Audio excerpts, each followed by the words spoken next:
وہ اللہ تبارک و تعالیٰ کی نعمتوں کی ناقدری کرتے ہیں، تو لہذا یہ معیشت کا رونا صرف وہی لوگ روتے ہیں جن کے پاس گزر بسر کی روٹی نہیں ہوتی، وگرنہ عام لوگ اس کو پیسے کو ہللوں تللوں میں اس کو ضائع ہی کرتے ہیں، اور اس کو جیسے آپ نے کہا کہ آگ میں لگا دیں تو مال ختم نہ ہو، ایسے لوگ موجود ہیں۔ تو بہرحال ہم آتے ہیں اصل موضوع کی طرف کہ 2023 کا اختتام ہے، 2024 شروع ہونے والا ہے، اور ہمارے ہاں عمومی طور پہ چونکہ ہم نے یہ رسم بھی انگریزوں سے لی ہے اور ان کی نکالی کرتے ہیں، اور نیو ایئر نائٹ پہ ہم خوب اللہ تللے اور خوب قسم کے شور و گل کرتے ہیں۔ نتیجہ یہ نکلتا ہے پیسے تو اڑتے ہیں، فضول خرچی تو ہوتی ہے، لیکن اس کے ساتھ بہت ساری جانوں کا ضیاع بھی ہوتا ہے اور بہت سارے مسلمان اس میں زخمی بھی ہوتے ہیں۔ اس سے بڑھ کر ایک اور جو انتہائی غور کرنے والی بات ہے وہ یہ ہے کہ ہم لوگ اس سال کو گزارنے کے بعد بڑی ہی خوشی کے ساتھ اگلے سال میں داخل ہو رہے ہیں۔ خوشی ہونی چاہیے اگر ہم نے دین کے اندر اپنے آپ کو راسخ کر لیا ہو، خوشی ہونی چاہیے اگر ہم نے پورے سال میں 5 وقت کی نمازوں کا اہتمام کیا ہو، خوشی ہونی چاہیے اگر ہم نے رمضان کے روزوں کا اہتمام کیا ہو، خوشی ہونی چاہیے اگر ہم نے اللہ کو راضی کر لیا ہو اور شیطان کے خلاف ڈٹ کر کھڑے ہو گئے ہوں، پھر تو خوشی ہونی چاہیے، اور اس میں اللہ تبارک و تعالیٰ سے نئے عزم کے ساتھ ہم 2024 کے اندر داخل ہوں کہ ہم نے اس میں بڑھ چڑھ کر اللہ کی عبادات کرنی ہے، تب تو خوشی ہونی چاہیے۔ لیکن خوشی شیخ صاحب دیکھیں، اسلام نے خوشی بھی، اگر آپ پورا رمضان روزے رکھتے ہیں، قرآن کی تلاوت کرتے ہیں، قیام کرتے ہیں، سارا کچھ کرنے کے بعد بھی اسلام نے خوشی کیا ہے؟ سجدہ ریز ہونے کو خوشی کا ہے۔ خوشی تو ہے، مسلمانوں کی خوشی تو ہے ہی سجدہ ریز ہونا ہے، جیسے عید الفطر کی نماز یہ بھی خوشی ہے، عید الاضحیٰ کی نماز یہ بھی خوشی ہے، رسول اللہ صلی اللہ علیہ وسلم نے بیت اللہ کو فتح کیا تو سجدہ ریز ہوئے، یہ بھی خوشی ہے۔ اسی طرح مسجد اقصیٰ کو، یہ فلسطین کو یا دیگر معاملات کو، بیت المقدس کو جب فتح کیا گیا تو سجدہ ریز ہوا کہ مسلمان کی خوشی تو ہے ہی یہی۔ یہ ون ویلنگ کرنا اور اسی طرح شراب کباب کی محفلیں منعقد کرنا اور یہ شور و گل کرنا اور یوں ہی 12 بج جائیں آتش بازی کا اہتمام کرنا اور نوجوانوں کا مری کی طرف رخ کرنا، یا اسی طرح فیصل آباد کے اندر یہ کنار روڈ پہ یا اسی طرح کوہ نور کی طرف نوجوانوں کا جمع ہونا، یہ کوئی دین تو نہیں ہے اور نہ ہی دین کے مطابق یہ چلنے کا ان کا عزم ہے۔ اصل بات یہ ہے کہ اللہ تبارک و تعالیٰ قرآن مجید میں فرماتے ہیں اقترب للناس حسابهم وهم فی غفلۃ معرضون، لوگ غفلت کا شکار ہیں اور ان کے اوپر قیامت کا وقت آ چکا ہے۔ حضرت عمر رضی اللہ تعالیٰ عنہ کا قول ہے حاسبوا قبل ان تحاسبوا، اپنا محاسبہ کر لو قبل اس کے کہ آپ کا محاسبہ کیا جائے، تو قبل اس کے کہ اللہ آپ کا حساب لیں اس سے پہلے آپ خود اپنا حساب کر لیں۔ اور اسی طرح حضرت عبداللہ بن عمر رضی اللہ تعالیٰ عنہ کا یہ قول ہے کہ اذا اصبحت فلا تنتظر المساء واذا امسیت فلا تنتظر الصباح، جب شام کر لو تو صبح کا انتظار مت کرو، جب صبح ہو جائے تو شام کا انتظار مت کرو۔ مطلب یہ ہے کہ اپنے وقت کو غنیمت جانو، جو اللہ نے آپ کو فرصت دی ہے اس میں اللہ کی بندگی کر کے اللہ تبارک و تعالیٰ کو راضی کر لو۔ لیکن ہمارا معاملہ بالکل الٹ ہے، اور ہم لوگ اپنے وقت کی قدر کرنے کی بجائے جوں جوں وقت گزارتے چلے جا رہے ہیں، جوں جوں موت کی طرف ہم اپنے قدم کو اٹھاتے چلے جا رہے ہیں، اسی طرح ہم اپنے راستے سے ہٹ کر ہم الٹے راستے کی طرف آپ نے جو بات کی نا شیخ صاحب بڑی زبردست ہے کہ اس فنکشن میں اور اس ہلڑ بازی میں بہت ساری جانوں کا نقصان ہوتا ہے۔ ابھی پروگرام کے آغاز میں شروع ہونے سے پہلے ہمارے محترم کیمرہ مین ابوبکر صاحب نے بڑی زبردست توجہ دلائی ہے کہ اگر آپ نے دیکھنا ہو اس رات کے اگلی صبح ہسپتالوں میں دیکھیں کہ اس فنکشن کو منانے کے بعد، اس خوشی کو منانے کے بعد کسی کی ٹانگ ٹوٹی ہوتی ہے، کسی کا بازو ٹوٹا ہوتا ہے، کوئی ایکسیڈنٹ میں زخمی ہوتا ہے، کوئی کچھ ہوتا ہے، کوئی کچھ ہوتا ہے۔ بہرحال یہ قابل غور بات ہے۔ بلال صاحب آپ کے کیا نقطہ نظر ہے اس حوالے سے؟ بسم اللہ الرحمن الرحیم۔ سعید صاحب، سب سے پہلے تو میں شیخ صاحب کی بات کی تائید میں نبی صلی اللہ علیہ وآلہ وسلم کی وہ حدیث پیش کرنا چاہتا ہوں کہ اللہ کے نبی صلی اللہ علیہ وآلہ وسلم نے یہ بات ارشاد فرمائی کہ مومن آدمی دنیا میں ایسے ہوتا ہے کہ جیسے کوئی انسان کسی قید خانے میں ہے۔ اگر آپ اس حدیث کے اوپر غور کریں سعید صاحب، تو کبھی بھی انسان قید خانے میں قید خانے کی پلاننگ نہیں کرتا کہ میں اپنے قید خانے کو کیسے سنواروں، میں اس کو ڈیکوریٹ کیسے کروں۔ وہاں پر وہ صرف یہ چاہتا ہے کہ میری گزر اوقات جو ہے وہ اچھی ہو جائے۔ اگر ہم اس دنیا کو قید خانہ سمجھیں تو سب سے پہلے ہمارا رویہ یہ ہونا چاہیے کہ جس طرح ہم دنیا کے پیچھے دیوانہ وار جا رہے ہیں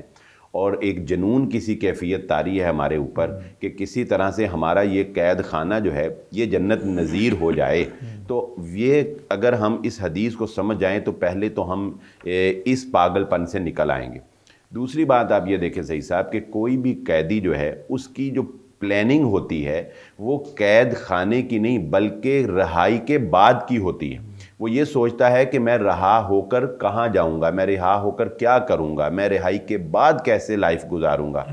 تو رسول اللہ صلی اللہ علیہ وسلم کے اس فرمان سے ہمیں یہ پتہ چلتا ہے کہ ہماری اصل جو رہائی ہے وہ موت کے بعد ہے۔ جب موت آئے گی تو اس کے بعد کی زندگی جو ہے ہمیں اس کے لیے پلاننگ کرنی ہے کہ میری کون سے ایسے اعمال ہیں جو مرنے کے بعد مجھے فائدہ دیں گے، میں اللہ تعالیٰ سے کیسے ملاقات کروں گا، میں کیسے اللہ کے سامنے اپنے اعمال کو پیش کر پاؤں گا،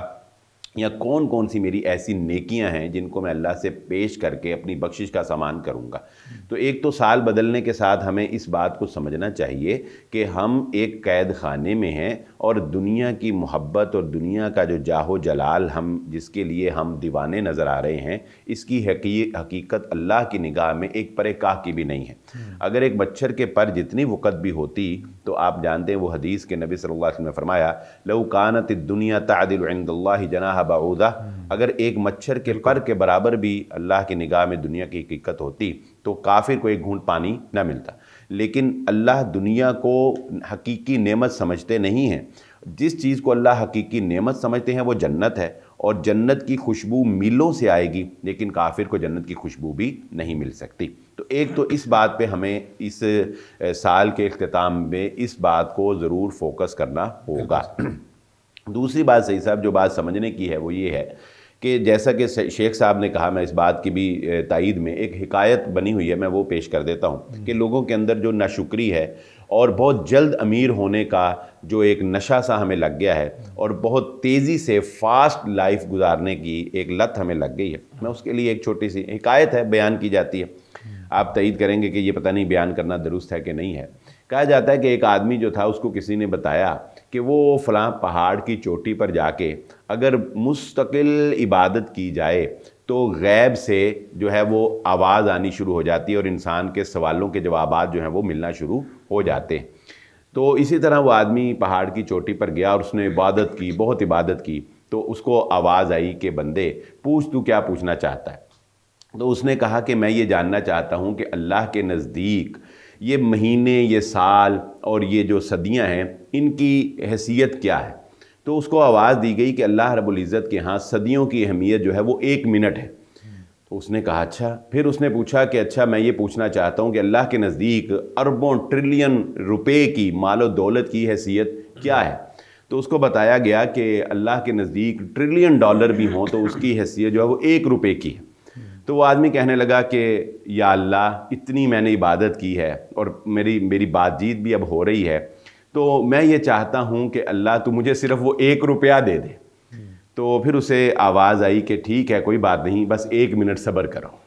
یعنی بتانے کا مقصد کیا ہے کہ ہم جلدی چاہتے ہیں، ہم 1 منٹ کا، اس نے کہا کہ مجھے 1 روپیہ دے دے، کیا مطلب کہ وہ ٹریلین روپے چاہتا ہے لیکن 1 منٹ صبر نہیں کر سکتا۔ ٹھیک ہے، تو 1 منٹ کا صبر جو ہے وہ ہمارے اندر نہیں، مشکل ہے۔ بالخصوص جو نئی نسل ہے، جو نوجوان نسل ہے، وہ تو یہ چاہتی ہے کہ بس شادی سے پہلے ہی میرے پاس بنگلہ ہو، میرے پاس گاڑی ہو اور میرے پاس سب کچھ ہو، اور میں کسی طرح سے شادی سے پہلے ہی ایک پرفیکٹ انسان بن جاؤں اور پھر دیکھو کہ میں زندگی کیسے انجوائے کرتا ہوں۔ تو ہم یہ پیغام اپنے اس پروگرام کے توسط سے دینا چاہتے ہیں کہ زندگی مسلمان کے لیے انجوائے کرنے کا نام نہیں ہے۔ چونکہ زندگی کا کنسیپٹ بدل گیا تو اس لیے ہم نے انجوائمنٹس جو ہیں وہ آرٹیفیشل تلاش کرنا شروع کر دی۔ انہی انجوائمنٹس میں سے ایک مصنوعی جو تفریح ہے وہ یہ نیو ایئر نائٹ ہے۔ یعنی نیو ایئر نائٹ کے نام پہ کس طرح سے لغویات، شراب نوشی جو ہے وہ کثیر تعداد میں کی جاتی ہے، اور اسی طرح بدکاری جو ہے وہ ہوٹلوں کی بکنگ جو ہے وہ کس طرح پہلے سے کر لی جاتی ہے۔ جو ہمیں نظر آتا ہے سعید صاحب یہ تو بہت تھوڑا ہے، جو نہیں نظر آتا وہ بہت زیادہ ہے۔ یہ ایک ہڈن ورلڈ ہے پوری گناہ کی، جہاں پہ کہ گناہ کے انبار لگے ہوئے، اور پھر ہم کیا رونا روئیں کہ اگر ہم دیکھیں کہ غیر مسلم ممالک کے اندر بھی صحیح صاحب شاید اس طرح سے نیو ایئر نائٹ سیلیبریٹ نہ کیا جاتا ہو جس طرح سے اب عرب مسلم ممالک کے اندر کیا جاتا ہے۔ یعنی آپ دبئی کی مثال لے لیں، جس طرح سے برج الخلیفہ کے اوپر نیو ایئر نائٹ کو سیلیبریٹ کیا جاتا ہے۔ اور پھر اس پہ ایک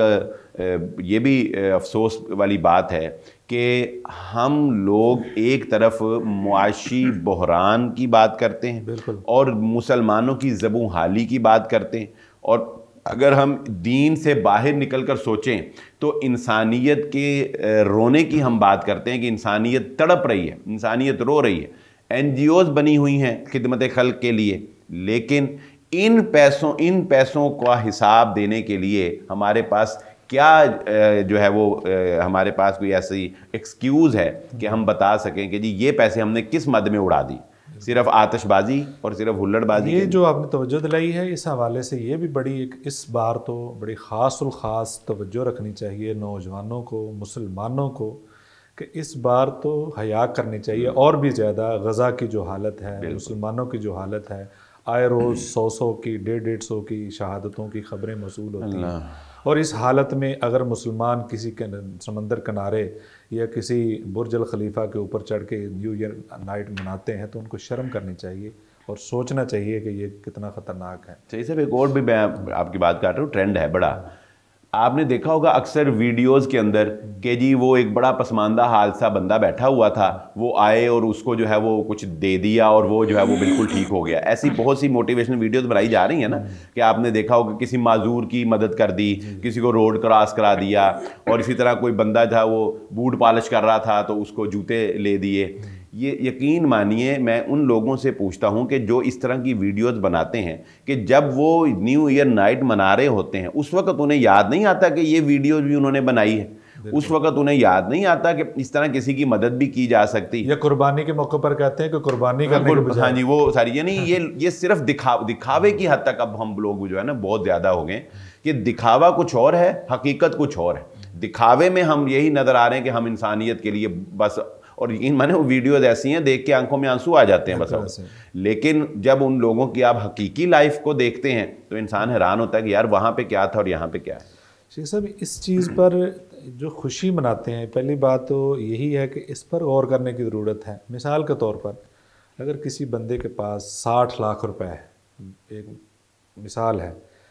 اور وہ روزانہ اس کو ختم کرتا ہے یا ہر سال اس کو 1 لاکھ کم ہو جاتا ہے، مثال کے طور پہ 30 لاکھ ختم ہو گیا، 30 لاکھ ختم کرنے پہ اس کو خوشی منانی چاہیے؟ کہ ایسے ہی ہے کہ آپ کی عمر 60 سال ہے، 1 سال اب ایک ڈیوریشن مل گئی آپ کو کہ آپ نے زندہ رہنا 60 سال، آپ کے 35 سال کم ہو گئے ہیں، آج آپ کا مثال کے طور پہ 36واں سال ہو گئے، تو آپ خوشی منا رہے ہیں اس لیے کہ میرے پیچھے 24 سال زندگی رہ گئی۔ دیکھیے صحیح صاحب، یہ بات میں پہلے گفتگو میں کر چکا ہوں کہ اگر تو ہم نے اللہ کی فرما برداری میں زندگی گزاری ہے آج تک، تو پھر تو روحانی طور پہ مومن کو خوشی محسوس کرنی چاہیے۔ اس کی وجہ یہ ہے کہ موت مومن کے لیے تحفہ ہے، اور رسول کریم صلی اللہ علیہ وسلم کا ارشاد گرامی ہے کہ جو شخص اللہ تبارک و تعالیٰ کے ساتھ ملاقات کو پسند کرتا ہے تو اللہ بھی اس کے ساتھ ملاقات کو پسند کرتے ہیں، اور جو شخص ملاقات کو اللہ کے ساتھ ناپسند جانتا ہے تو اللہ بھی اس کے ساتھ ملنا نہیں چاہتے۔ تو جو شخص تو مومن ہے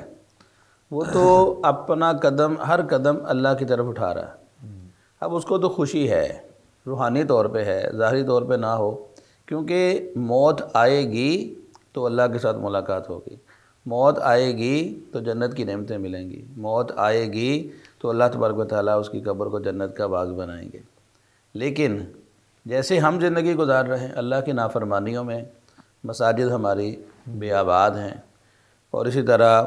جو باتیں ابھی بلال بھائی نے کی ہیں یا آپ نے کی ہیں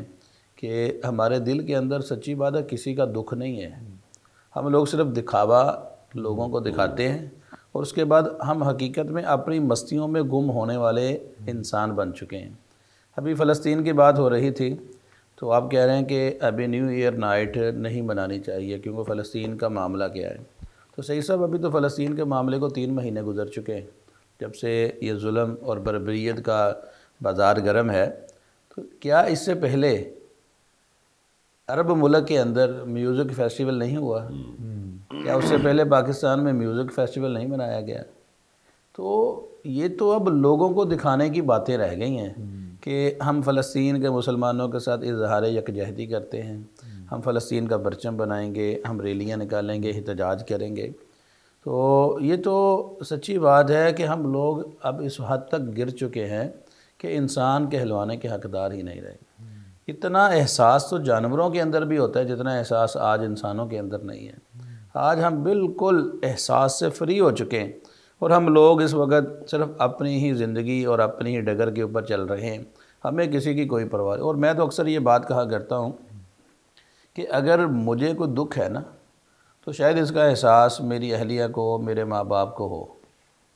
اس سے بڑھ کر یہ احساس کسی اور کو نہیں ہو سکتا۔ لیکن یہ دکھ میں نے خود جھیلنا ہے، یہ دکھ نہ میری بیوی جھیلے گی، نہ میرے ماں اور نہ میرا باپ اس کو گزارے گا، یہ مجھے ہی جھیلنا پڑے گا۔ تو جو دکھ فلسطین کے مسلمانوں کو لگا ہے یہ ان کو جھیلنا پڑے گا۔ اسی طرح یہ آج ہمارا رسول اللہ صلی اللہ علیہ وسلم کے فرامین کے مطابق کہ ایک مسلمان دوسرے مسلمان کا بھائی ہے، ایک مسلمان دوسرے مسلمان، یہ سارے کے سارے مل کر ایک عضو کی مانند ہیں اور ایک جسم کی مانند ہیں۔ تو ایک حصے میں درد ہوتی ہے تو دوسرا حصہ اس کو تکلیف برداشت کرتا ہے۔ یہ باتیں صرف اب بیان کرنے والی رہ گئی ہیں، حقیقت میں اس کا پریکٹیکلی اگر ہم دیکھیں تو ہمیں کہیں پہ تصور نظر نہیں آتا۔ آج مسلمان پیسے کی بات ہوتی ہے تو مسلمان کے پاس پیسہ بہت ہے، یعنی کہ ترقی پذیر بھی ہیں، مقروض بھی ہے، پیسہ بہت ہے، لیکن کہاں پہ لگانے کے لیے؟ مسجد میں لگانے کے لیے نہیں ہے، مدرسے میں لگانے کے لیے نہیں ہے، غرباء کے اوپر خرچ کرنے کے لیے نہیں ہے، حج یا عمرہ کرنے کے لیے نہیں ہے، قربانی کرنے کے لیے نہیں ہے۔ پیسہ ہے، ہم کوٹھیوں پہ لگائیں گے، پیسہ ہے، ایک واش روم پہ ایک حج سے زیادہ جتنا خرچہ آتا ہے اس سے زیادہ واش روم کے اوپر لگائیں گے۔ پیسہ ہے لیکن نیو ایئر نائٹ کے اوپر اس کو پانی کی طرح بہا دیں گے۔ پیسہ ہے، شادی بیاہ کے اوپر پیسے کو ہوا میں ہم اڑا کے رکھ دیں گے۔ پیسہ بہت ہے، ایک گھر میں 5 7 7 8 8 گاڑیاں کھڑی ہوں گی۔ پیسہ بہت ہے لیکن صرف اپنے لیے، کسی غریب کے لیے نہیں ہے اور دین کے لیے ہمارے پاس پیسہ نہیں۔ اللہ بھی ان لوگوں سے نا توفیق چھین لیتے ہیں جنہوں کو اللہ کے راستے میں خرچ کرنے کی عادت نہیں رہتی، اللہ ان سے توفیق ہی چھین لیتا ہے۔ بلال صاحب، یہ جو موبائل ہے، سوشل میڈیا ہے، یہ انسان کو بار بار ایک توجہ بھی دلاتا ہے۔ سکرین ٹائم، اگر کوئی انسان اس پہ غور کر لے کہ آپ نے ایک ہفتے کے اندر کتنا ٹائم ضائع کر دیا ہے، یہ الارم ہے آپ کے لیے کہ آپ کے 7 دنوں کے اندر اتنے گھنٹے ضائع ہو چکے ہیں۔ اسی طریقے سے اگر سال ختم ہو گیا ہے تو یہ الارم آپ کے لیے کہ آپ کی زندگی کا ایک قیمتی ترین سال وہ جو اب دوبارہ نہیں ملنے والا، وہ ختم ہو چکا ہے۔ آپ اب یہی احساس ہے کہ آپ غور کریں، جو کمزوری اور جو کام میں نے نہیں کیے وہ اب مجھے کر لینے چاہیے۔ یہ احساس جو ہے بندے کو ضرور ہونا چاہیے۔ میں نے ایک چھوٹی سی بات پڑھی لیکن وہ بڑی کمال کی اور دل لگتی بات ہے۔ وہ بندہ اپنے محکمے سے ریٹائر ہوا، محکمہ بھی اس کا اکاؤنٹس میں آپ کو پتہ ہے کہ بڑی 2 نمبری ہوتی ہے اور گورنمنٹ کے شعبے میں بڑا یہ صورتحال ہے۔ کہتے ریٹائرمنٹ کا دن آیا تو مجھے تب احساس ہوا ہے میں 60 سال کا ہو گیا ہوں اور میری 60 برس کی زندگی گزر گئی ہے۔ اب آگے کیا جیوں گا میں؟ 2 سال، 5 سال، 10 سال؟ زیادہ زندگی تو گزار چکا ہوں، اور وہ بھی میں نے فراڈ میں گزار دی ہے، وہ بھی میں نے بے ایمانیوں میں گزار دی ہے۔ کہتے اسی سوچ نے مجھے ہلا کے رکھ دیا ہے۔ اگرچہ لیٹ آئی یہ سوچ، لیکن آ جائے تو یہ بڑی غنیمت ہے۔ وہ آخری سانس سے پہلے اگر سوچ آ جائے تو لہذا ہمیں یہ بتائیں، ناظرین کو یہ بتائیں کہ ابھی بھی وقت ہے، یہ مہلت بہت قیمتی ہے۔ اگر آپ نے نمازیں نہیں پڑھی باقاعدگی سے شروع کر دیں، اگر قرآن کی طرف پلٹے نہیں تو پلٹ آئیں، اگر آپ قیام کی طرف، نماز کی طرف نہیں پلٹے تو پلٹ آئیں، اگر اللہ کی طرف نہیں پلٹے تو پلٹ آئیں۔ یہ الارم ہے آپ کے لیے کہ آپ کی زندگی کے قیمتی ترین سال گزر چکے ہیں. آپ اس حوالے سے رہنمائی دیں. سید صاحب کمال جائیں اس رب العالمین کی محبت پر جو وہ اپنے بندوں سے کرتا ہے کہ رسول اللہ صلی اللہ علیہ وآلہ وسلم نے ارشاد فرمایا التائب من الذنب کمن لا ذنب لہ. گناہ سے جب انسان توبہ کر لیتا ہے تو اللہ رب العزت اس کو ایسے ہی شمار کرتے ہیں کہ جیسے اس نے کبھی وہ گناہ کیا ہی نہیں ہوتا. یہ 2023 کے اختتام پہ نوجوانوں کے لیے یہ بھی ایک میسیج ہے کہ پچھلی زندگی میں جو گناہ ہو چکے ان کے اوپر رونا دھونا، ان کے اوپر ہر وقت پریشان رہنا، خود کو ڈپریشن میں لے جانا اور خود کو انزائٹی کا مریض بنا لینا، اس سے نکلنے کا ایک بہت بہترین راستہ اللہ رب العزت نے ہمارے لیے یہ رکھا ہے کہ آپ اپنے سابقہ گناہوں سے توبہ کریں. اگر کوئی ایسا غیر اسلامی ریلیشن ہے اس کو جو ہے وہ ختم کریں. اگر کوئی گناہ کی عادت آپ کو مستقل لگی ہوئی ہے اس کو ختم کریں، اور اس کو ختم کرنے کا بہترین جو فارمولہ ہے وہ توبہ ہی ہے، کیونکہ آپ جانتے ہیں کہ توبہ کی شرائط میں سے یہ ضروری ہے کہ اس گناہ کو چھوڑ دیا جائے اور آئندہ نہ کرنے کا عزم بھی کیا جائے، اور پھر اللہ رب العزت سے معافی بھی مانگی جائے. حقوق العباد میں سے ہو تو اس بندے سے جا کے معافی مانگی جائے یا اس کا حق ادا کر دیا جائے. تو اس سال کے اختتام پہ ایک پیغام تو نوجوانوں کے لیے یہ ہے کہ وہ اپنی سابقہ زندگی سے آج ہی توبہ کر کے ایک نئی زندگی کا آغاز کریں، ایک نئی شروعات کریں، ایک پاکیزہ زندگی، ایک ایسی زندگی کہ جس میں آپ نمازوں کے پابند ہوں، آپ قرآن مجید کی تلاوت کرنے والے ہوں. بلکہ صحیح صاحب میں ابھی آپ کی پروگرام سے پہلے کچھ آپ ذرا تھوڑے لیٹ آئے تو میں یہ دیکھ رہا تھا، میں نے کہا کہ کوئی موٹیویشنل سپیکرز اکثر اس پہ ویڈیوز بناتے ہیں کہ 2024 کیسے ہو یہ، تو میں سرچ کر رہا تھا کہ شاید کوئی بات مجھے مل جائے. تو یقین مانیے جو 4-5 ویڈیوز کے میں نے ہلکے ہلکے ان کو دیکھا تو یہ وہ ساری وہ باتیں تھیں جو پہلے سے مسلمان کی عادت ہوتی ہیں. رات کو جلدی سونے کی عادت بنائیں جی، رات کو کسی نے کہا جی رات کو سونے سے پہلے کچھ پازیٹیو سوچ کر سوئیں، اس سے آپ کا سارا برین جو ہے وہ ہوگا. بھئی جب آپ دعائیں پڑھ کے سوئیں گے تو اس سے زیادہ پازیٹیوٹی کیا ہو سکتی. ٹھیک ہے. اسی طرح انہوں نے کہا کسی نے کہا جی صبح جلدی اٹھیں، کسی نے کہا جی ٹائم مینجمنٹ. اب جو بندہ صحیح صاحب نمازوں کا پابند ہے اس سے بہتر ٹائم مینجمنٹ کون جان سکتا ہے کہ کبھی ایک سیکنڈ کی بھی تاخیر جو ہے وہ اس میں نہیں ہوتی. تو میں کہتا ہوں کہ اگر آپ مسلمان ہیں نا تو آپ کو کسی سے پلاننگ کی گائیڈنس لینے کی ضرورت نہیں ہے. آپ کے پاس محمد رسول اللہ صلی اللہ علیہ وآلہ وسلم کا دیا ہوا ایک پلانر ہے. کوئی کہہ رہا ہے جی آپ اپنی ڈائٹ کو کنٹرول کریں، آپ فاسٹنگ کریں، آپ یہ کریں، آپ وہ کریں. اب اگر آپ نبی صلی اللہ علیہ وآلہ وسلم کی بتائی ہوئی ڈائٹ کے مطابق چلنے لگ جاتے ہیں آپ کو اس کی بھی ضرورت نہیں پیش آتی. تو بات کہنے کا مقصد یہ ہے کہ 2024 کا مین پیغام ہماری طرف سے یہی ہے کہ آپ اگر ایک سچے مسلمان بن سکتے ہیں نا تو سچے مسلمان بن جائیں. یقین مانیں آپ کے سارے دکھ، آپ کی ساری پریشانیاں جو ہے وہ ختم ہو جائے گی انشاءاللہ تعالی. آپ نے جو بات کی ہے کہ اس حوالے سے کہ منظم زندگی مسلمان کو اسلام نے دی ہے، بالکل اس سے بڑھ کر منظم واقع کیا ہو سکتی ہے. حضرت عائشہ رضی اللہ تعالیٰ عنہ فرماتی ہیں نبی صلی اللہ علیہ وسلم گھر میں موجود ہوتے اور بڑے گھل مل کے گفتگو کر رہے ہوتے، اذان ہوتی تو ایسے ہو جاتے ہمیں جانتے ہی نہیں ہیں.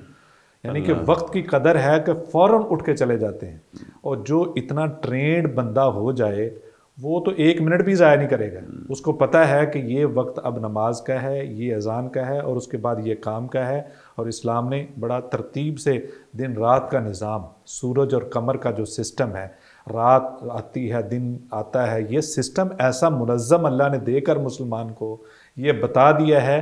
کہ یہ کائنات کا ایک سسٹم ہے، وقت منظم ہے. مسلمان تم بھی اپنا وقت منظم کرو. شیخ صاحب آپ کچھ کہنا چاہ رہے ہیں تو مختصر سا پیغام آپ بھی اپنا بتائیں. جی میں بلال صاحب کی باتوں میں 2-3 باتیں اور ایڈ کرنا چاہتا ہوں. یہ مہلت کی بات ہے تو رسول کریم صلی اللہ علیہ وسلم سے یہ بات مروی ہے کہ جب بندہ 40 سال کی عمر کو پہنچ جاتا ہے تو اس کو یہ آیت پڑھنی چاہیے، دعا پڑھنی چاہیے، ربی اوزعنی ان اشکر نعمتک التی انعمت علی وعلی والدی وان اعمل صالحا ترضاہ واصلح لی فی ذریتی انی تبت الیک وانی من المسلمین. اس آیت کریمہ کے اندر صحیح صاحب اللہ تبارک و تعالیٰ نے انسان کو سکھلایا کیا ہے کہ انسان اللہ تبارک و تعالیٰ سے شکر کی توفیق مانگتا ہے۔ مطلب کیا ہے کہ 40 سال پورے ہونے کے بعد اب یہ انسان کی جوانی کو تقریباً سمجھیں کہ اب گزر چکی ہے، اب بڑھاپے کی طرف قدم رکھ رہا ہے۔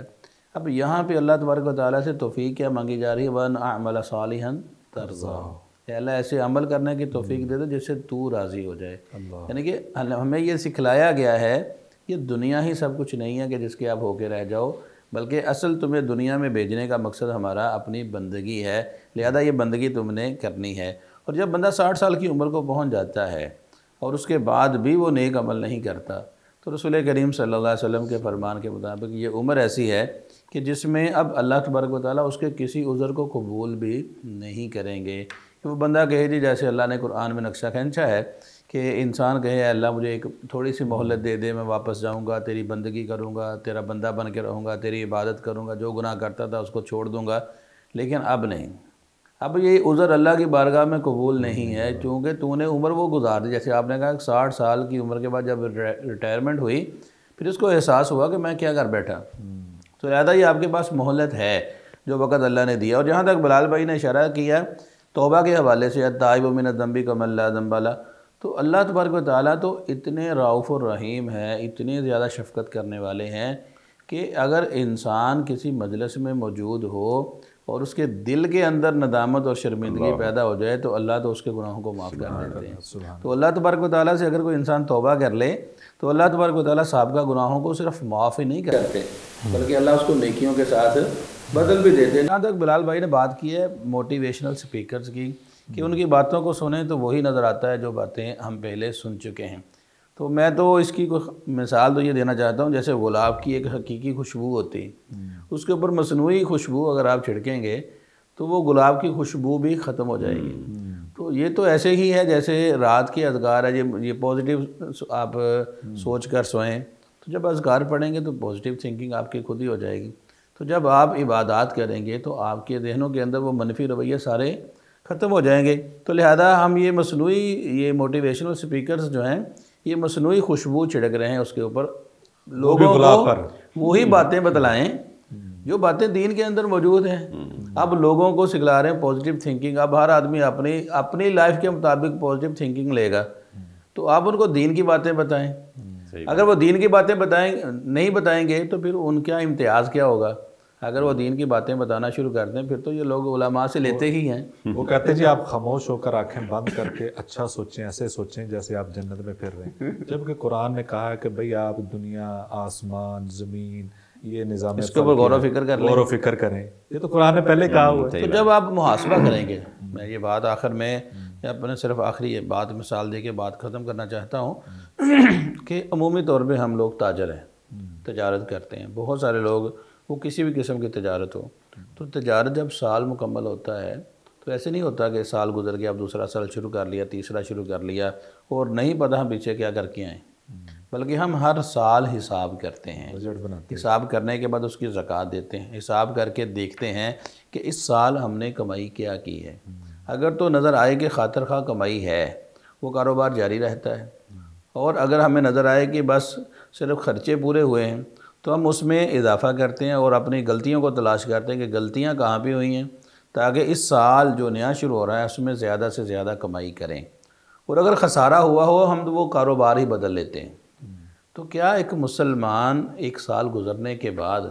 اتنا گیا گزرا ہے کہ ہر روز محاسبہ کرنا چاہیے، ہفتے میں ایک بار کرنا چاہیے، مہینے میں ایک بار کرنا چاہیے، یا کم از کم سال میں ایک بار کرنا چاہیے؟ کیا مسلمان اتنا گیا گزرا ہے کہ وہ سال کے بعد بھی اپنا حساب نہیں کر رہا کہ اس نے اللہ کو ناراض کیا ہے یا راضی کر لیا ہے؟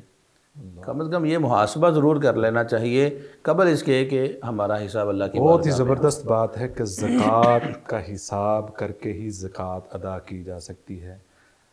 گویا اسلام نے زکوٰۃ کا نظام دے کر انسان کو پھر بھی وقت کی قدر اور اپنے محاسبہ کرنے کی طرف ایک توجہ دلائی ہے کہ جس طرح آپ اپنے مال کا محاسبہ کرتے ہیں بندے، اپنے نفس کا بھی محاسبہ کرو، سالانہ محاسبہ ضرور کر لو، سوچ لو کہ آپ نے زکوٰۃ تو اتنی بنا لی ہے، اپنے اعمال کیسے ہیں، نیکیاں کتنی ہیں، بندے کی ضرور توجہ اس طرف چلی جاتی ہے۔ ناظرین، آپ نے بہت قیمتی باتیں سنی ہیں، ساری بات کا خلاصہ